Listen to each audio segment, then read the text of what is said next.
CR101radio.com, podcasts, and more. This is R.J. Rushdoony, Easy Chair number 144, April 16, 1987. Otto Scott and I have with us here tonight R.E. McMaster. We've had R.E. with us before, and it's a pleasure to have you with us again. Tonight we'd like to go into the matter of the growing moral and religious collapse of the Western world, which is, of course, now the world civilization. What it is doing to the spheres of economics, politics, and more. Because at the root of the collapse we see on all sides, educational and social, is the religious and the moral collapse. And we're not going to turn the present world around. We're not going to see a recovery in any sphere until we see it first in those two spheres. Ari, you've called attention more than once to the fact that there is an inseparable connection between religion and economics. That economics is religion applied, and hence it is not understandable apart from a religious faith. Yes, what I've really come to in terms of looking at collective human action is that government is always religion applied to economics. And the more deeply you dig into it, you find there's a clear-cut differentiation between the Christian world and life view as it affects government, religion, and economics, and that of all other systems. I'm using economics in a general term here, meaning human action, the way Ludwig von Mises used it in his treatise. But if government is nothing more than enacted religious ideas about right or wrong and ethics, and those ideas or laws then in turn frame the arena of human action, which is what economics is, it's not possible to separate the abstract moral world from the concrete world of economics in day-to-day life. We see that very clearly. I remember I went through pilot training down in Laredo, Texas, and on the Rio Grande River, the differences between the religious systems south of the Rio Grande in Mexico, and of course the Protestant work ethic was dominated even in Laredo proper, and how that affected the different bureaucratic, governmental, and economic systems. And all that separated them was a river. There was no climatic difference. Essentially, because they traded back and forth, there should have not have been an economic difference either. But there was. Of course there was. Mm-hmm. You had the very distinct class separations there. In fact, walled-off streets for the very rich, who were less than 1% of the population, were separated from the masses who lived in abject poverty in Mexico. You had the corruption of the bureaucratic officials, the police particularly, I recall. And then a mile north, across the Rio Grande and Laredo proper, there was the middle class. There was a community in every sense of the word, and the decentralization factor was in effect. And it seems that cultures move, as they move away from the basic Christian principle of humility, and with the use of the contract and decentralization that brings, instead as they move towards, I guess, what I consider the basic mental attitude sin of the Bible, sin of pride, they become status-oriented, vertical or bureaucratic in their organizations, and appearance-oriented. I found it interesting in your discussion several easy chairs back where you discussed that we've become basically theatrical in our culture. It's the stage has become reality. I've looked at that from an economic and social perspective as that we put on a face. We are basically status-oriented. We're performance-oriented, or rather appearance-oriented rather than performance-oriented. And when you become that way, basically you've lost the humility and service that's basic to a contractual, decentralized society that produces widespread prosperity. Well, let me rephrase this and see if I understand what you're saying. I've always felt that the Catholic cultures never really understood capitalism. Capitalism was a Protestant step forward, where you work for the sake of the future. You take the profits and plow them back in order to build something eternal, something that will go on for generations. Where, of course, the old world, which the Catholic world represents to a considerable extent, always had commerce, but it didn't have capitalism. And when you talk about Mexico, you talk about Latin America, they don't understand capitalism down there the same way that the Americans do, because we've inherited this from the Reformation. Of course, it's fading here. There's an awful lot of anti-capitalist feeling in the United States that there's something unjust about the accumulation of wealth, even if it's put into the service of the future. But am I paralleling what you're saying? Yes, it seems to me that Latin America had, in terms of its competitive environment with North America, had the educational elite, had equal to or greater natural resources than we did, but they never had a Protestant Reformation. They never had that Puritan work ethic that gave them the ability to move from status, appearance, those vertically established bureaucratic institutions where they could basically work horizontally and contractually. I don't like the phrase work ethic, because they work very hard down there. That's not really the point. I remember being on a banana boat for the United Fruit Company many years ago, and we were tied up in one of those banana ports, maybe Costa Rica, Honduras, I don't know, I've forgotten which. And I was on the rail. The third mate, is in charge of loading and unloading. And he was a straight United Fruit Company third mate. He was wearing a white tropical uniform with shoulder boards. And it was in the evening, we had floodlights on, and these little brown men with no shirts were carrying stalks of bananas in two files, and there was one with a machete in the middle, was lopping off the stem as they went by. A great swordsman, really. And then they'd put it on the conveyor belt, which would take it up and down into the hold, and others would stack the bananas there. Now, these are heavy. And they didn't walk. They ran at a trot, and they were covered with sweat. They were gleaming in the light. And I watched this, and I said to the mate, "Why do you suppose this country has never prospered?" He said, "Because they're lazy." Now, that was the effect of propaganda, yes, which overbore all observation and common sense. To attach the work ethic to our system is not really it. We don't work that hard. We've got lots of machinery in the United States. And other countries, they work even harder because they work stupider, so to speak. It's the system. I think it's also leadership.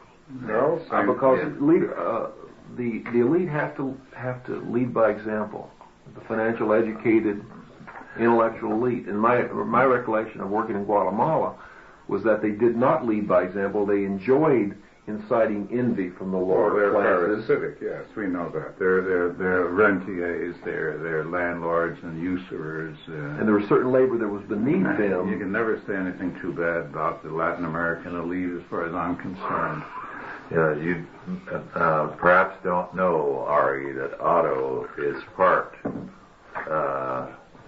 Hispanic and Indian. Oh, I see it in his temper.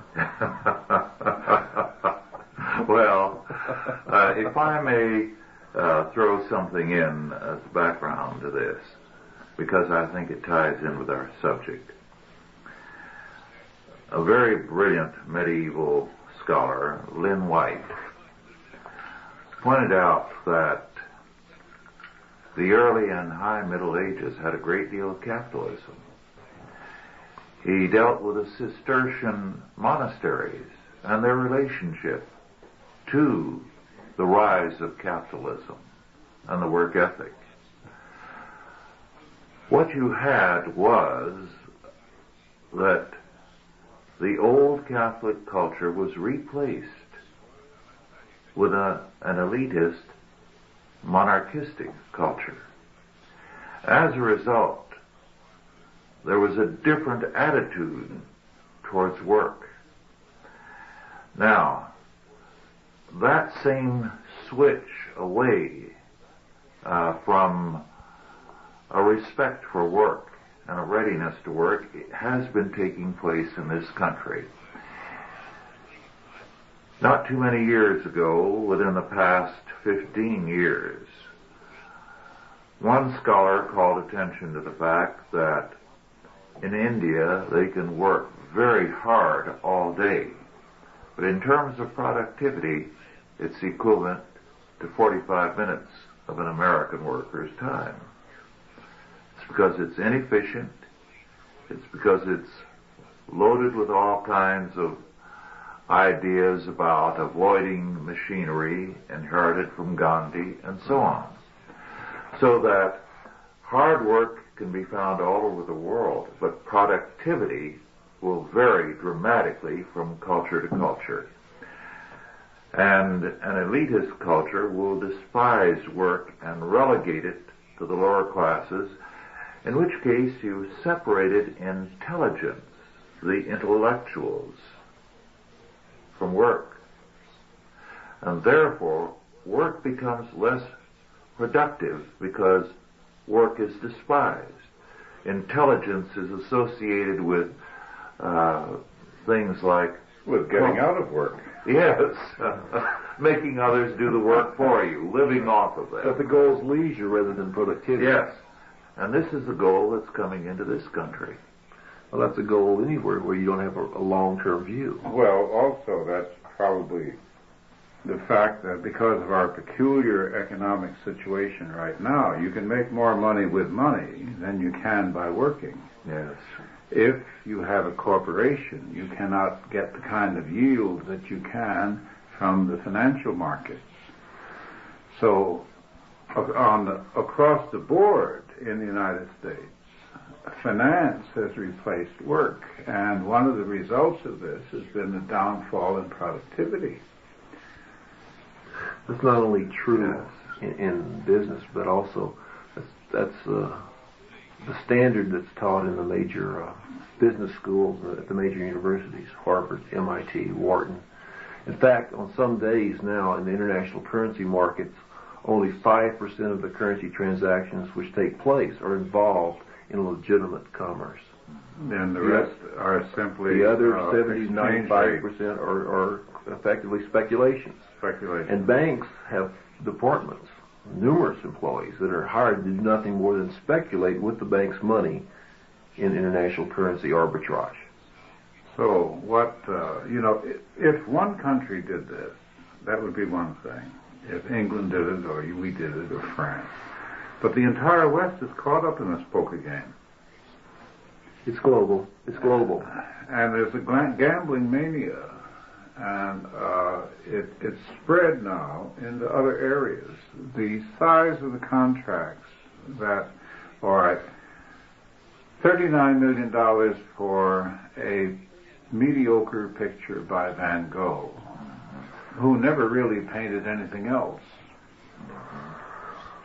$39 million for sunflowers. 5 to 7 times conservative valuations of the worth of that.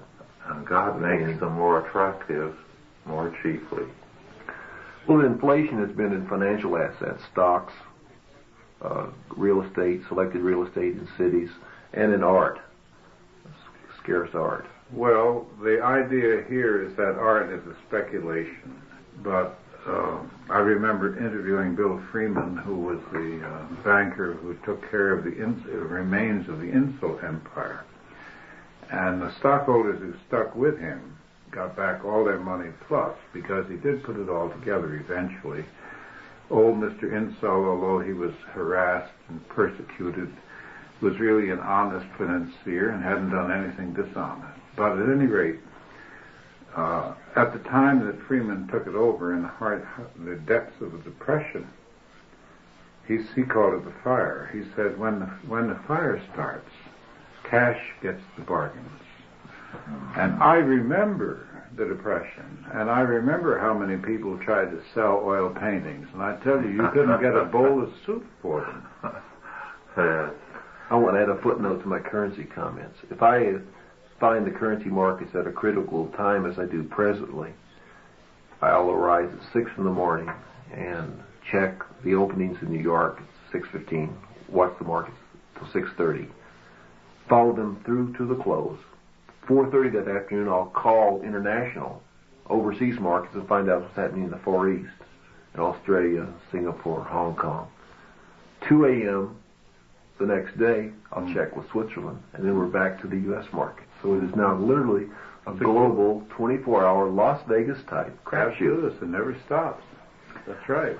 What do you see in the near future, the next 5 years or so, in terms of the economy?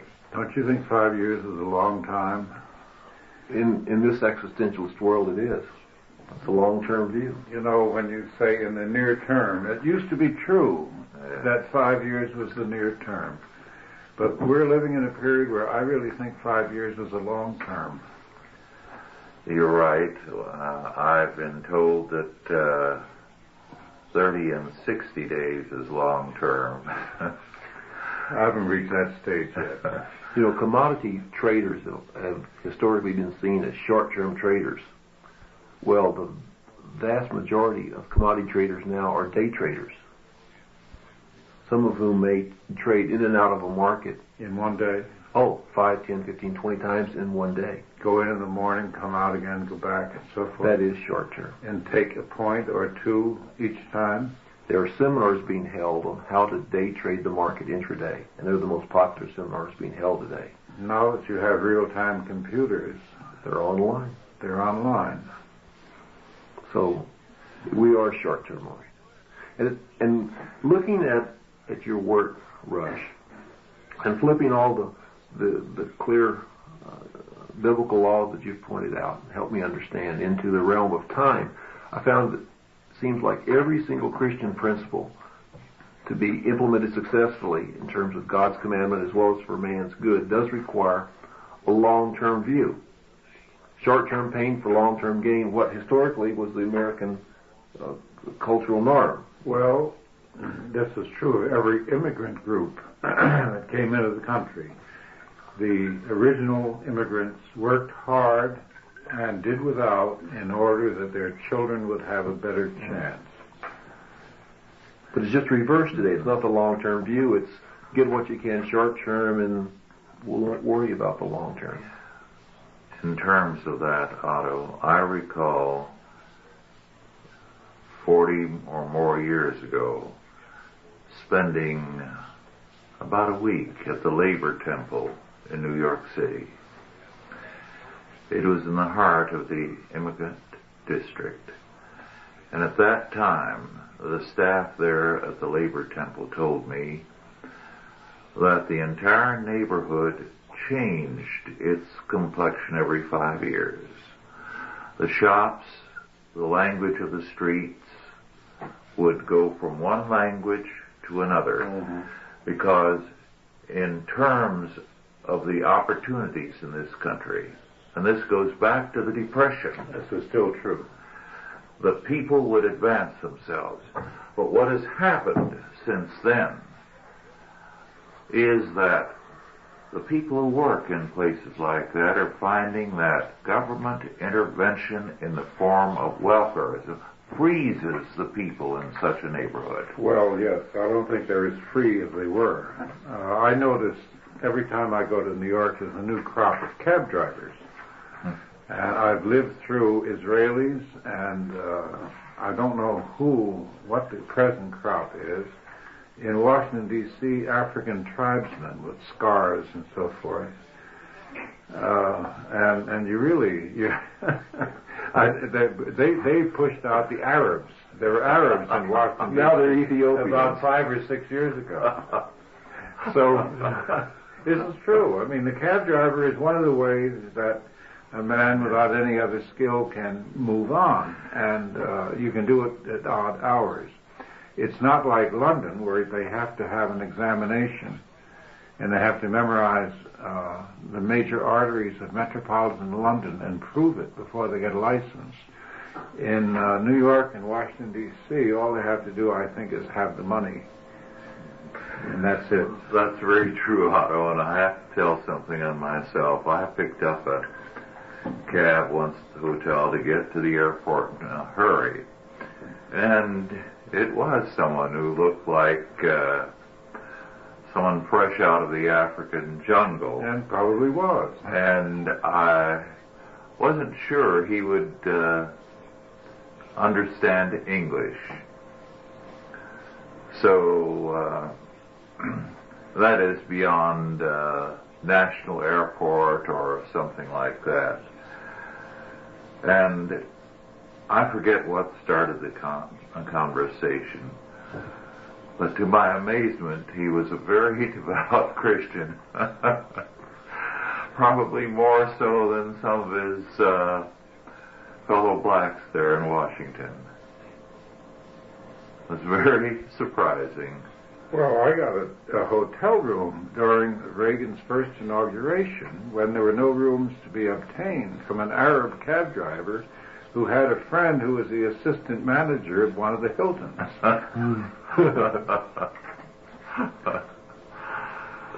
Well, we have today a leadership in the media and in politics who believe that things are frozen, that if you're at the bottom, you're never going to rise.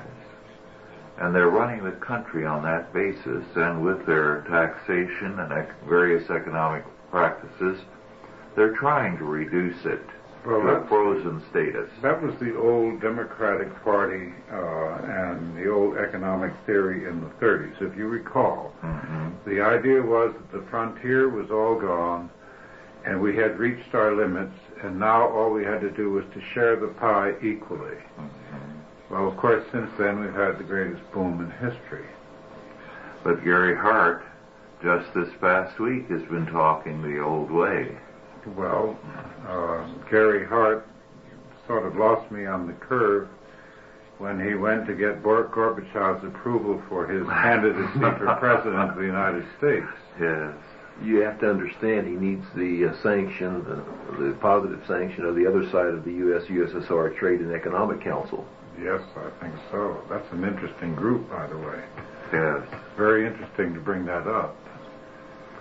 We let our farmers go bankrupt and subsidize the 400 business organizations that deal with slave labor in the Soviet Union. Yes. Slave labor products are supposed to be illegal in the United States, but they are brought in without question from the Soviet Union. A great deal of our exports to the Soviet Union are channeled through Austria, if they're on the prohibited export list. Mm-hmm. Just as much as what Cuba receives from us is funneled through Canada. Canada has never broken diplomatic relations with Castro. No. It's part of their independence of the United States that they take a contrary foreign policy. We've been talking a great deal about the trade imbalance with Japan, who is one of our two best customers. Where is the real trade imbalance? What country? It's always been with Canada. It's always been with Canada. I found it interesting that there weren't any serious discussions about that in the recent Mulroney-Reagan conference. Well, look at the participants. How would you expect a serious discussion? Right. It was a theatrical performance. After They're Canada, both good-looking men. It's Western Europe. But we don't rant about Western Europe the way that we do about Japan. Japan, I understand. I haven't been over in Japan since the end of World War II. But my understanding is that when you go over there, you see all sorts of American products. You see American goods everywhere. Yes, they're a very important customer. We do more trade in the Pacific by far than in the Atlantic. And it is interesting, I found out the weekend before last that American companies have large holdings in Japan. Ford owns 20% of Mazda. We've got lots of money in all these places. Look where Japan was at the end of World War II. They were a devastated economy. We never asked the question publicly, who financed them? Who rebuilt them? Well, American capital financed them. American banks refinanced them with American workers' money. So basically what's happened is that there are a lot of wealthy Americans who have benefited from the Japanese industrial boom, and in a sense American workers have financed their own unemployment. Well, let's put it another way. I agree with what you say. What's happened here is that the American financiers have done what the English financiers did earlier in the 19th century. The United States was built on English money. The English money put together the Transcontinental Railroad. It created the ranching industry. We've got the methods from the Spaniards, but we got the land and everything else through the English capitalists. London financed the industrial rise of the United States at the expense of the poor little fellow who was living in England. And there are societies in England still trying to collect money their great-grandparents lent to the United States. Because Woodrow Wilson and Franklin Roosevelt both forced these people to sell out at bargain prices in order to help them in World War I and II. So when it comes to this, I will say the United States played a much worse game. You know, at the base problem here is we've lost our perspective in terms of honest money in capitalism, which was rooted in Christian economics, because what we have today is a perverted form of evolutionary debt capitalism. And of course, debt is borrowing from the future by mortgaging the past to consume in the present, and capitalism is saving from the past and the present for investment in the future. So you put debt and capitalism together, it's like putting the words mercy killing together. Well, they're antithetical. I think that's a fascinating definition, but I'd like to get back to the business of the English lending money to the Americans. They got money for it, of course. Mm-hmm. They made a profit. Then the Americans lending money to these third world countries in Asia and other countries in Latin America, Brazil, for instance. Now, understand, first of all, Japan has one edge on us. It doesn't have any military. Therefore, it can take all its money and put it into the consumer market. After the Japanese did well with the steel industry, the Koreans displaced them, and now I understand Brazil has displaced Korea as an exporter of steel products. So what is happening here is that we're seeing, as England saw, other countries beginning to take the same industrial pattern. Maybe the whole world will be industrialized and it'll equalize out, I don't know, but everybody can't live by with Mexican the old pattern. In other words, if England could only be preeminent for a while, Japan only for a while, Korea only for a while, and so forth, what happens when all these countries get equal productivity? You have a glut. You have a glut. And that's what the creation of credit does in a fractional reserve banking system, is encourage overproduction of even capital goods during inflationary times, so that when that debt pyramid contracts, you have excessive competition for shrinking markets. We see that in agriculture, for example. How do we compete where AMC takes American workers' money through multinational banks and builds a Jeep factory in China where they pay the Chinese 60 cents a day to work, Mexican workers? We've seen our Secretary of Commerce encourage American manufacturers to invest south of Rio Grande where they pay Mexican workers $24 a week. I understand they've got factories all along the southern end of the border. Go down to El Paso and drive across the border. And fabricating factories all the way, big industrial sector because of the low wage. Right. One of the keys that I've come to is not only honest money, but also I think it's as important for an individual to husband his money and his capital as it is for a husband in a family to husband his wife. Because if you lose control of your capital, you lose control of your financial destiny in a debt capitalistic system long term.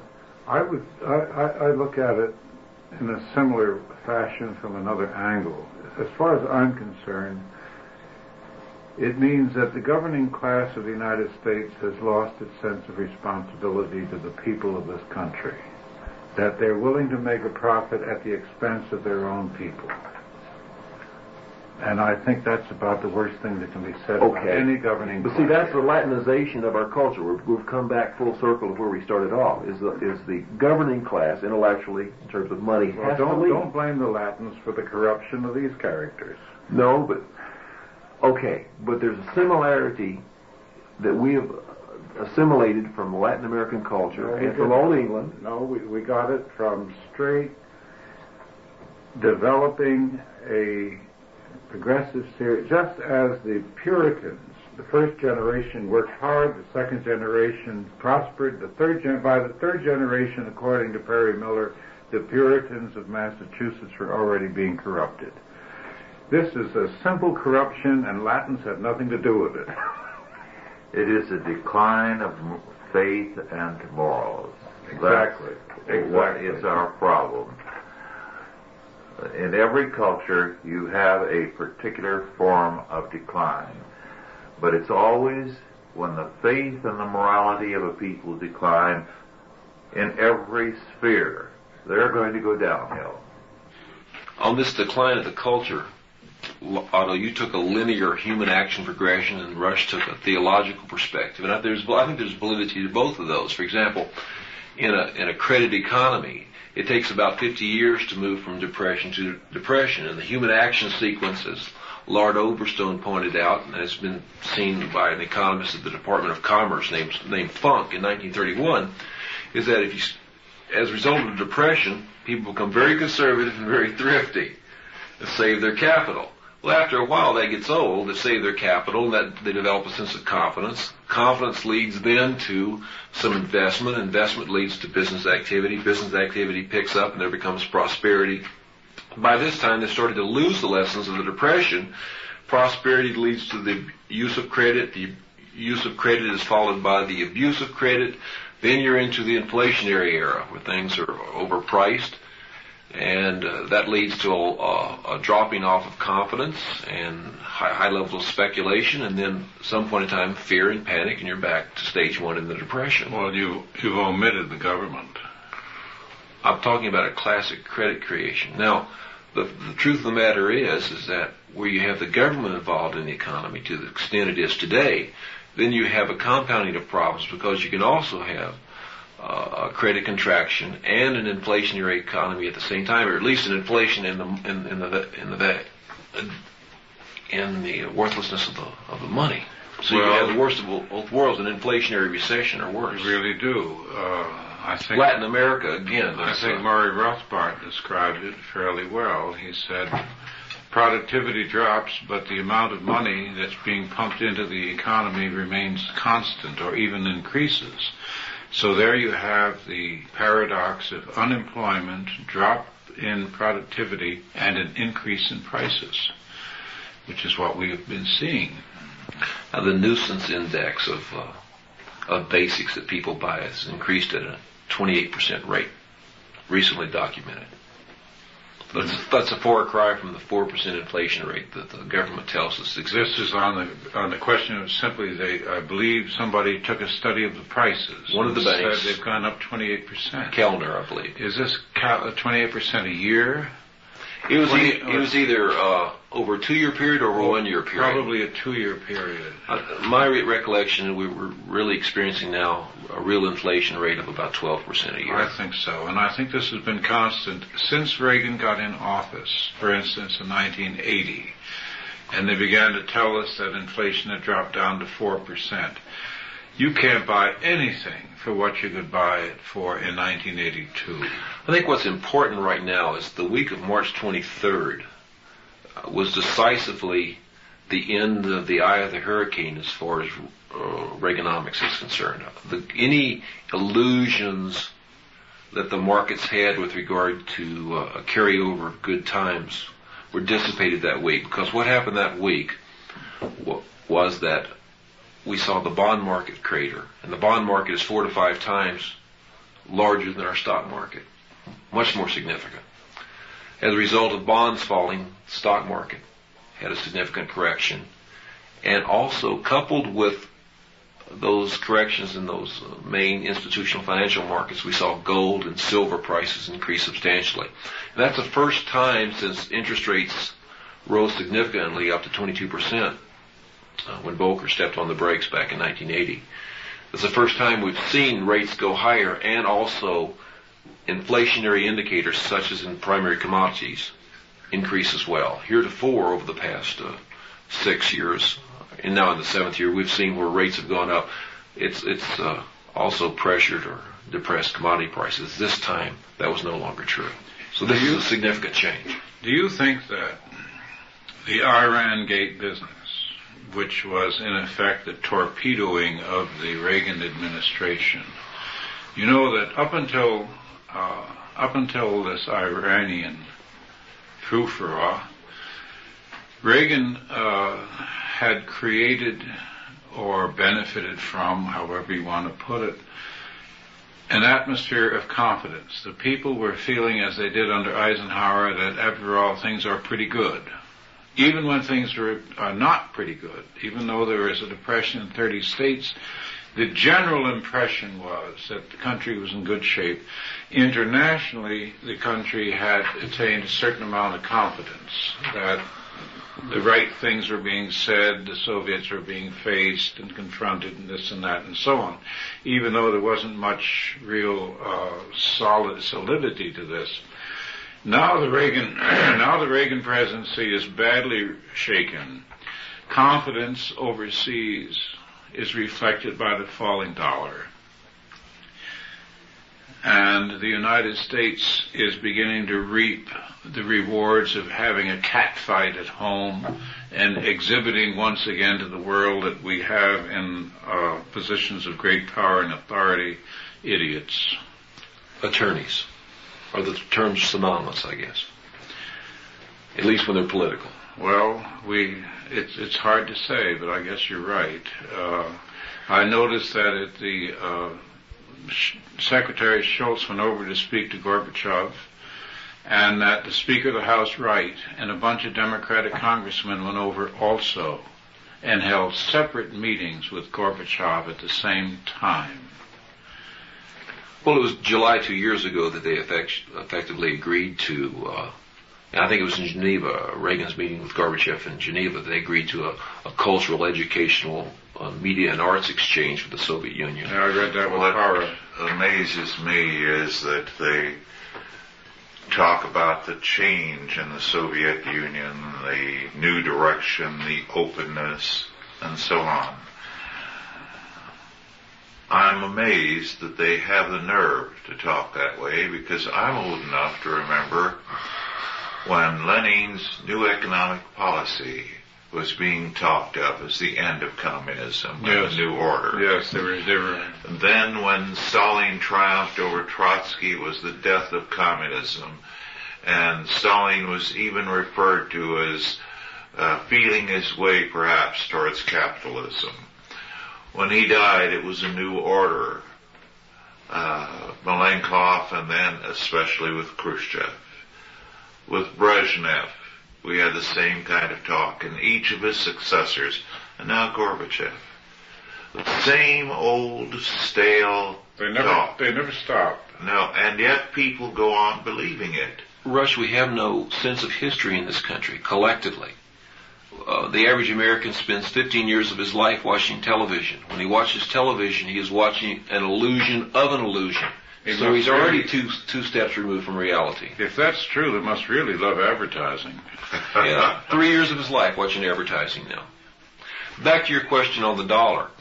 It's been my contention for the past several years there have been three things that have supported the strength in the U.S. dollar. One was confidence in President Reagan, which is, as you correctly pointed out, now gone.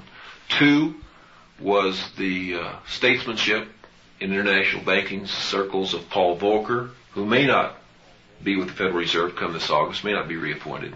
And thirdly were high real rates of interest, which supported the U.S. dollar, higher rates higher than the rate of inflation in the U.S. dollar, as opposed to those that were available overseas.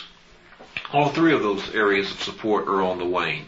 And when we see the bond market drop 9 to 10 points, as we have very quickly over a period of a few trading sessions, high interest rates in an old economic recovery, and a recovery that's now over 50 months old, basically are water on the fire, so to speak.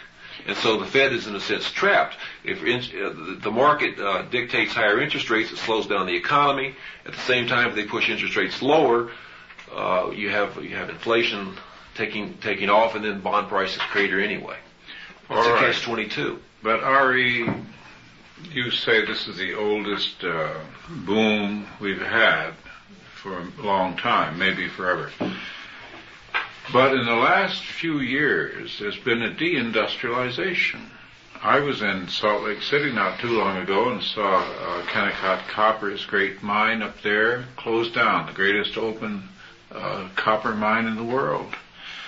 And everywhere that I've been now in blue-collar areas, there's great unemployment, there's considerable distress, and it carries me back to the 20s. I remember the 20s, as you do, very vividly, and it was a terrible period for working people.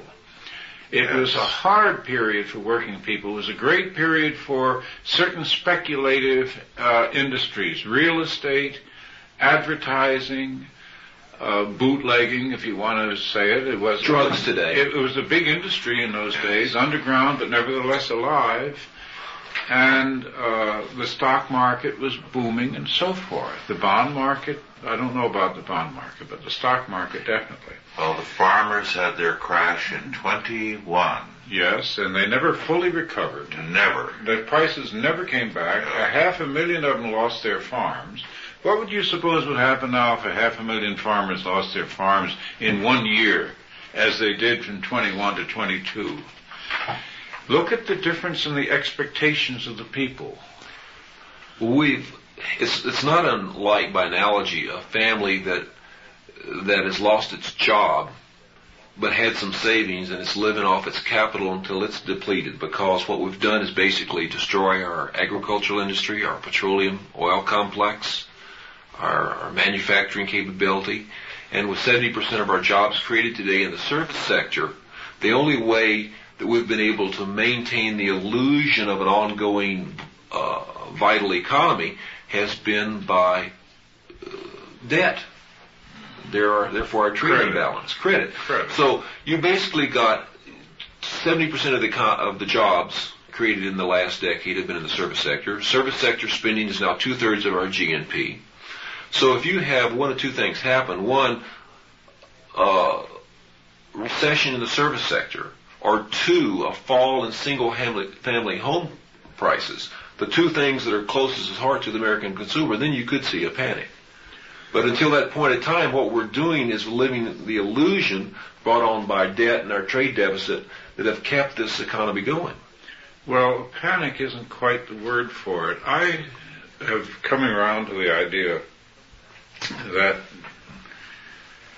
the United States, to a considerable extent, resembles the Weimar Republic, and there wasn't a panic in the Weimar Republic when the Depression hit, when the banks collapsed. What there was the organization of seditious minorities, and all the elements for such organizational efforts exist here. I can't get out of my mind these busloads of people that go down to Washington to demonstrate. And the question that always comes into my mind as an old-fashioned reporter, which I never hear answered by TV or the newspapers, is who hired the buses? Who paid for the hotel rooms? Who's buying the food? How do all these people manage to make the trip? Where are the organizers? Who are the financiers of these demonstrations? What's going on? So I would expect that if things really fell apart or got very difficult, that we would see some very strange new groups, or even some old groups, suddenly get many more members and start storming Congress for extreme action. But I think for that to happen, you'll have to have the American consumer hurt in the service sector, and also see a sharp fall in single-family home prices, because that's where he's borrowing presently, called home equity They're loans. borrowing money on their house. Home. Well, then, of course, it's Effectively called HELS, H-E-L-S, home equity loans. I didn't realize that. By the way, there's one other factor I wanted to bring into. I think into play here is that Iran-gate, Contra, I think was time released, because at that point of time there were considerable Pentagon efforts underway for a naval blockade and an invasion of Nicaragua, and the Iran-gate Contra affair put that on the back burner immediately. Well, the Kremlin should coin some medals, some special medals, maybe with a diamond embedded in the middle of a medal of gold, for some of our congressmen for the help that they've provided to the Soviet Union. Yes. I read a book in the past week. I forget the title. It was one of several that I read, that made a point in passing that you made first of all, Otto, in your article for our business journal on the oil crisis. And the author saw the beginning of the end in 1973, and he said it was then that the integrity of contracts was destroyed. And he said, after that, what is there left? That was exactly. The United States State Department said the contract didn't matter, that a nation could sell its oil and still remain the proprietor of it. Well, we'll see come 1990 when we import 50% of our oil. Well, you know that a great many of us have talked to people in Washington, and it's an amazing experience to talk to somebody in Washington about the oil situation and about the fact that the Arabs are in bed with the majors and they're importing gasoline and jet fuel and diesel fuel, and our refineries are closing down, our drilling is stopped, etc., and have them agree with us, and then say, but we can't do anything about it. Yes. Because, free trade is our religion. Their religion is staying in power. Oh, I stand corrected, and I think you're absolutely right. That's absolutely right. In 1985, U.S. multinational investment in OPEC produced a return of 24.7%.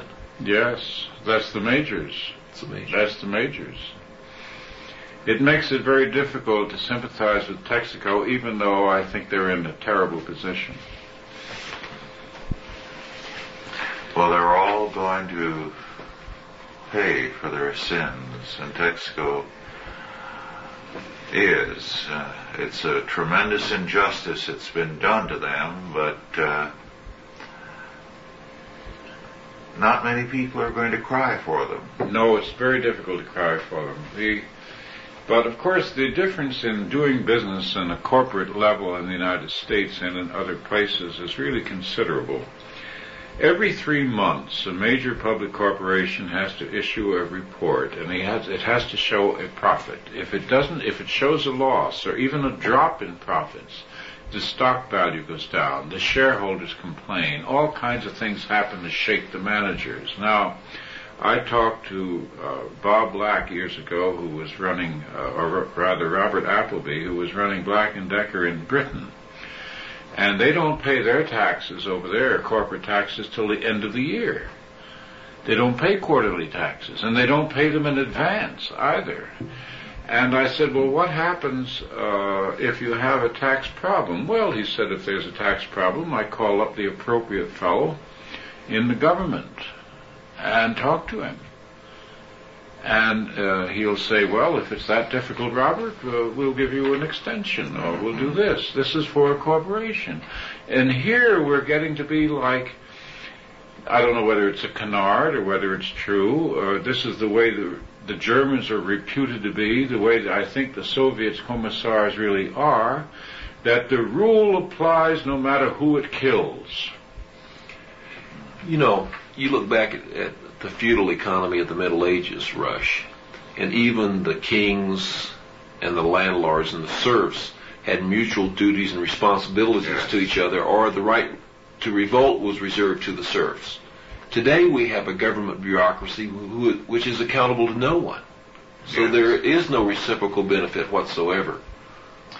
And what Otto referred to, these quarterly reports and taxes and so on, you remember when Gene Newman was here, he reported on the fact that some owners of companies that had gone public were buying back the shares now because while they had additional capital by going public, they had lost the ability to run the company and have long-range planning. You can't make long-range plans when you have a public company because you cannot hoard your profits. Do you realize that under the Roosevelt administration, they put a ceiling on profits to begin with? They said you have to either share it with the shareholders or pay it in taxes, but you cannot, as in the old days, take in all the profit that you've actually earned. You've got to distribute it. It's unfair to keep the money that you've made. Now, the corporations wanted to keep the money in order to make long-range plans, but since you have to disperse the money to the shareholders, how long-range can you get? Well, you have to go into debt. This is where your thesis is right on target, because then everybody is in debt 8 feet over their head. Well, of course, the incentives are not there in the tax system to accumulate capital long term, because you have, of course, the dividends that you have to pay, double taxation. You have retained earnings problems. You have the investor mindset, which basically demands dividends paid whether the company made a profit or not. Oh, absolutely. You can be losing money and they'll say, well, are you going to raise the dividend this year or not? And if you're too prosperous, you get taken over by corporate raiders with junk bonds. Well, that's something One else. of the first essays I wrote a good many years ago was on Assyria and debt. Is that so? The ancient Assyrians had a policy. We remember them for their campaigns of total terror. Yes. But before they ever moved against a country, they first sent in, the Babylonians used the same method, state-subsidized merchants offering easy credit. After they had a country head over heels in debt and becoming very prosperous with all these luxury items, then they moved against them because they knew that a debt-ridden people are not a free people and have lost a great deal of their moral fiber. And that was the strategy that Assyria devised to destroy nations. Now, we have done that to ourselves. I've seen this on a very minor level. I've listened to executives saying, well, how many children does he have? And the fellow says he has 2 kids. He said, all right, that's fine. He's got 2 kids. Has he got a house? Has he got a mortgage? Yes, he's got a mortgage. Fine, let's put him on. Mm-hmm. Because if he hasn't got a house, they'll lend him the money to put down for a house, and now he's got a lifetime contract.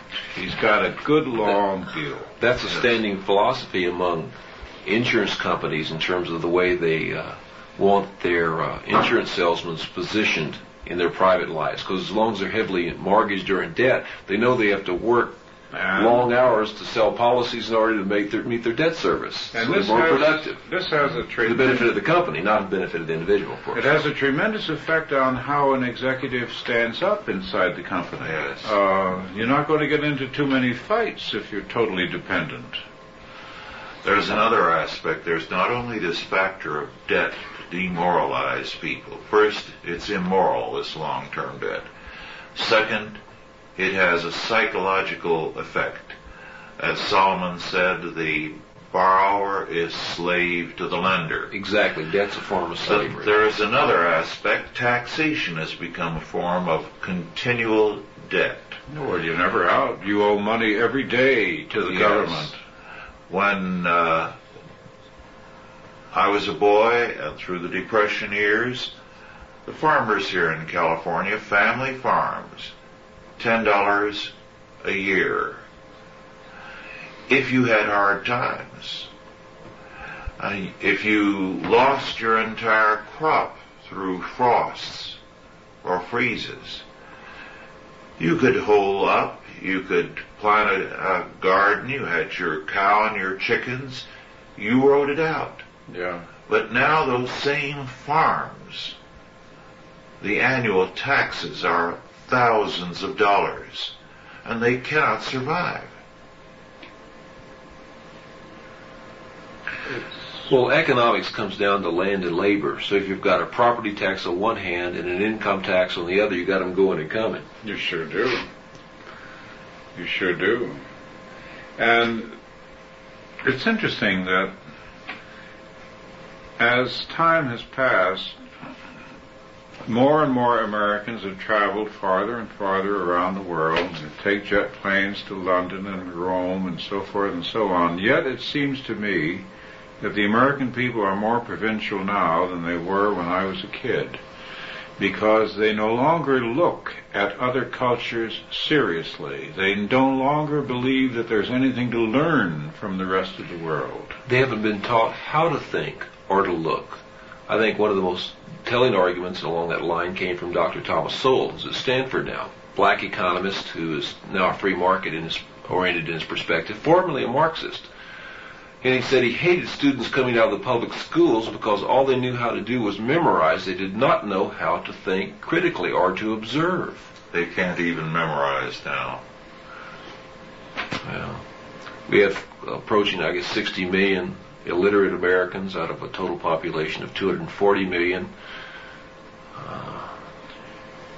It's not good. It takes some strange forms. I was invited recently to speak at a businessman's club here in California. And these things are amusing because, first of all, the fellow called me up and asked me if I'd be willing to speak for them, and I said yes. And now the next stage in the process was that somebody had to screen me.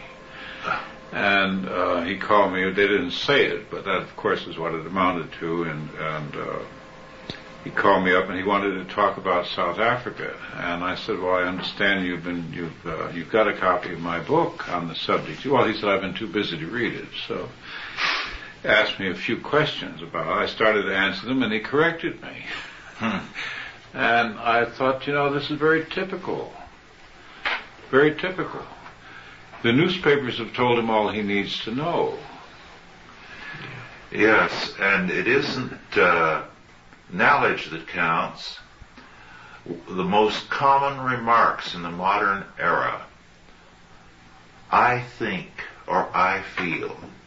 Not what God says, not what the truth about a particular episode or part of history is. It's I think, I feel. That's the end result of humanism, and it's the death of any sensible perspective. Well, an opinion without information is pretty exasperating. Yes. That humanistic perspective has really taken a threefold application. People will say, I believe, religious perspective, I think, supposedly rational, and then I feel, emotional. And you can see which perspective of humanism they're coming from, whether or not they use the word believe, think, or feel. Well, I bring this business of looking outside the country up deliberately because inflation is one of the oldest of governmental crimes. It was so well known that when I was in the 6th grade, they taught me about coin clipping. And we have had a front row seat. We've watched inflation in Bolivia. We've watched inflation in Central Europe, the greatest inflation of all, I guess, in Hungary in 1946 and 47. Inflation in Great Britain. Inflation at home. What we haven't experienced yet is an inflationary recession in the true sense of the word, where it's ongoing, and there don't seem to be any answers, as we've seen down in Latin America. It hasn't hit the chute yet. That's right. When that hits, then we'll start to see the group radicalization I think you're referring to. By the way, an interesting sidelight is that Americans have, in times of financial concern, moved into U.S. Treasury bills, short-term Treasury instruments for safety. Well, the Soviet Union will be offering its own Treasury bills now in Europe this summer.